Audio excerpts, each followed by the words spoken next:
Election আমরা মেনে নিছি শুধুমাত্র দেশের স্থিতিশীলতার স্বার্থে। কিন্তু শহীদের রক্তের সাথে বেইমানি করবেন, জুলাই সনদের সাথে বেইমানি করবেন, গণভোটের সাথে বেইমানি করবেন, সেইটা বাংলাদেশের জনগণ মেনে নিবে না। যে নির্বাচনের জন্য আপোষ করে তখন জুলাই সনদের কথা বলছি, হ্যাঁ, কত বড় মুনাফিক, কত বড় বেঈমান হইলে এই ধরনের কথা বলতে পারে। বরিশালে মনুরা কেমন আছে?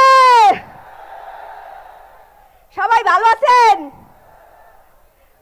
অনেক জায়গায় গেছি, অনেক জায়গায় কথা কইছি, নিজের জায়গায় এই এককালে শক্তি বাড়িয়ে গেছে।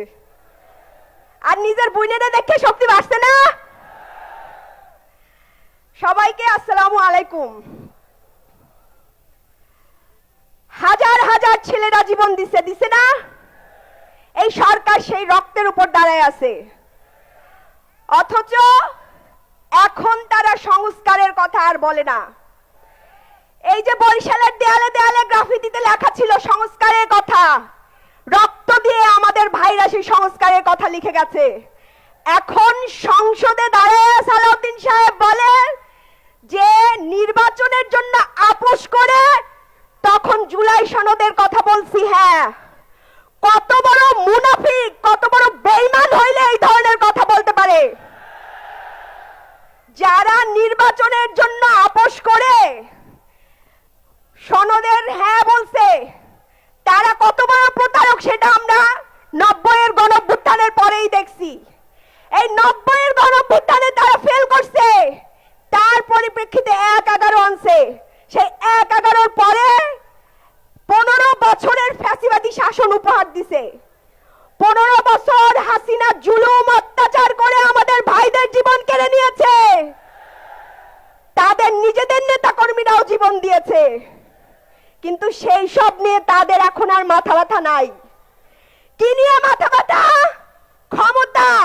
কেমনে ক্ষমতায় থাকবে, কেমনে টেম্পো স্ট্যান্ড দখল করবে, কেমনে চাঁদাবাজি করবে, কেমনে গুম খুন অত্যাচার করবে।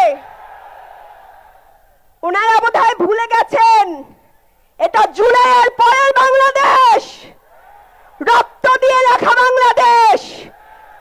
এই বাংলাদেশে আর এই অত্যাচারের রাজনীতি চলবে না। ইলেকশনের কথা আমরা ভুলি নাই, ইলেকশনে কি করছেন সেটা ভুলি নাই, রামদানিয়া দাঁড়ায় দাঁড়ায় ভোট কেন্দ্র দখল করছেন ভুলি নাই। কেন মেনে নিছি জানেন? আপনাদের ইঞ্জিনিয়ারিং করা ইলেকশন আমরা মেনে নিছি শুধুমাত্র দেশের স্থিতিশীলতার স্বার্থে। কিন্তু শহীদের রক্তের সাথে বেইমানি করবেন, জুলাই সনদের সাথে বেইমানি করবেন, গণভোটের সাথে বেইমানি করবেন, সেইটা বাংলাদেশের জনগণ মেনে নিবে না। 70% মানুষ জুলাই সনদে, 70% মানুষ গণভোটে হ্যাঁ বলছে। ইলেকশনের আগে তাদের নেতারা, প্রধানমন্ত্রী নিজে বলছেন গণভোটে হ্যাঁ বলুন। এখন আর গণভোটের কথা মনে পড়ে না। কারণ কি জানেন? সংস্কার হলে দেশে কল্যাণ রাষ্ট্র হবে, তখন আর চাঁদাবাজি করে খাওয়া যাবে না। এজন্য আজকে সংস্কারের বিপক্ষে দাঁড়িয়ে গেছে। দেশ নেত্রী বেগম খালেদা জিয়া অত্যন্ত দূরদর্শী ছিলেন। তিনি বারবার সংস্কারের কথা বলে গেছেন।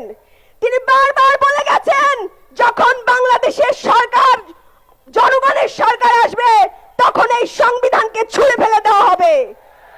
বর্তমান বিএনপির লজ্জা থাকা উচিত, যেই নেত্রী তার জীবনটা জেলখানায় দিয়ে গেছে সংস্কারের কথা বলে বলে, তারা আজকে সেই বেগম জিয়ার স্বপ্নের সংস্কারের সাথেই প্রতারণা করছে। বেগম জিয়া বারবার বলে গেছেন সংবিধান সংস্কার করতে হবে। আজকে সালাউদ্দিন সাহেব ওইখানে দাঁড়িয়ে বসে যে সংবিধান সংস্কার করা সম্ভব নয়, সেটা নাকি আইনে নাই, সংবিধানে নাই, তিনি বারবার সংবিধান দেখান। তাদের নেত্রী যে সংস্কারের কথা বলে গেছেন সেই সংস্কার কি তারা অস্বীকার করছে। গুম খুন চাঁদাবাজির ধর্ষণ বেড়ে গেছে, অথচ নিজের মন্ত্রণালয়ের কোনো খবর নাই। দেশটাকে আমরা একটা কল্যাণ রাষ্ট্র বানাইতে চাইছিলাম, অথচ গুম খুন বাড়ছে, ধর্ষণ বাড়ছে, সেগুলো নিয়ে তাদের কোনো মাথা ব্যথা নাই।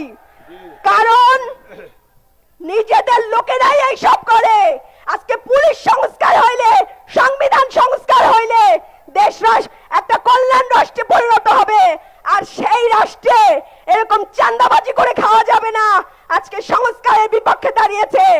আমরা সংস্কার যতদিন না করবে ততদিন মাঠে ময়দানে রাজপথে লড়াই করব ইনশাআল্লাহ। থাকবেন না আপনারা?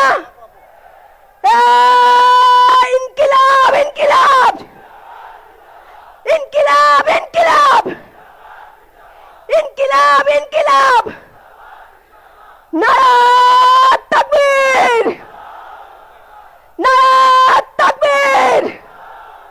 লড়াইয়ের পথ অনেক দীর্ঘ ভাইরা, ক্লান্ত হয়ে যায়েন না, ক্লান্ত হবেন না। আমরা আছি আপনাদের সাথে, আপনারাও আমাদের সাথে চলেন। সবাইকে আসসালামু আলাইকুম। দোয়া করবেন সবাই।